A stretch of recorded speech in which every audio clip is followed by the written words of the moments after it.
Right, so we use it in the classroom in a number of ways.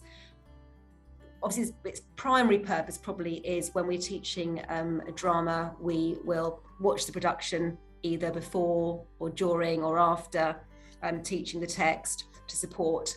And we know as well the quality of it will be really good. So what the quality, often we're looking on YouTube, sort of scrapping around to try and find productions which aren't necessarily great, whereas we know obviously we can rely on what's available, but also as well, it's what's been brilliant is the ability to contrast, particularly at A levels. So for example, I'm teaching Hamlet, and we will look at more than one production, because particularly the exam board that we teach Hamlet under, they require students to focus a lot on alternative interpretation in one of their essays.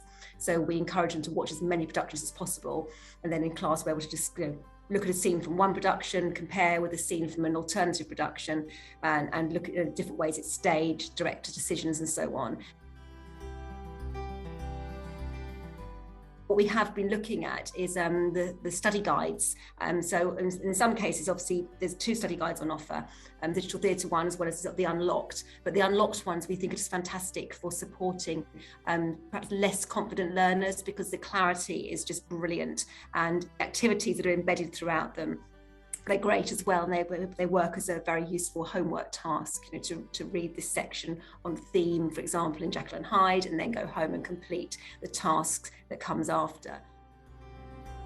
It's really very, very helpful in terms of differentiation tool.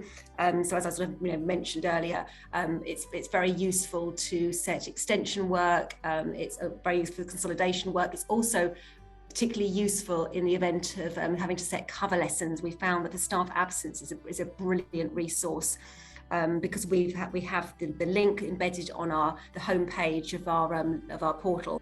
Setting them tasks they can do at home through digital theatre have been really useful, and allowing them time to watch short videos. Like the unlocking videos have been brilliant, looking at sort of structure and theme and characterisation in particular texts. Positive impact on their independence, trusting them to go away and to watch production of a drama text on their own and to come back and talk about it in class, or trusting them to go away and to use those unlocked study guides or so on their own. So I think actually it's had a very positive impact on empowering them to be independent.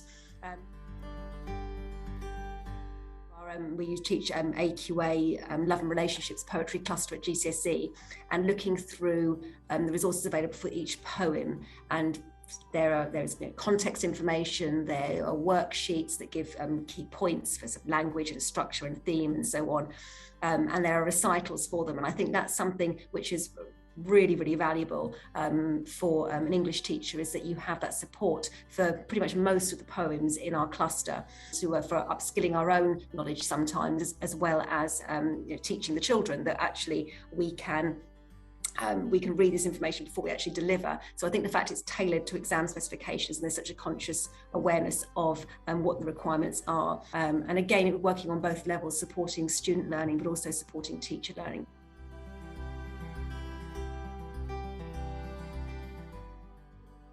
Digital Theatre Plus offers so much, and as we discussed, it's a fantastic resource for teaching English.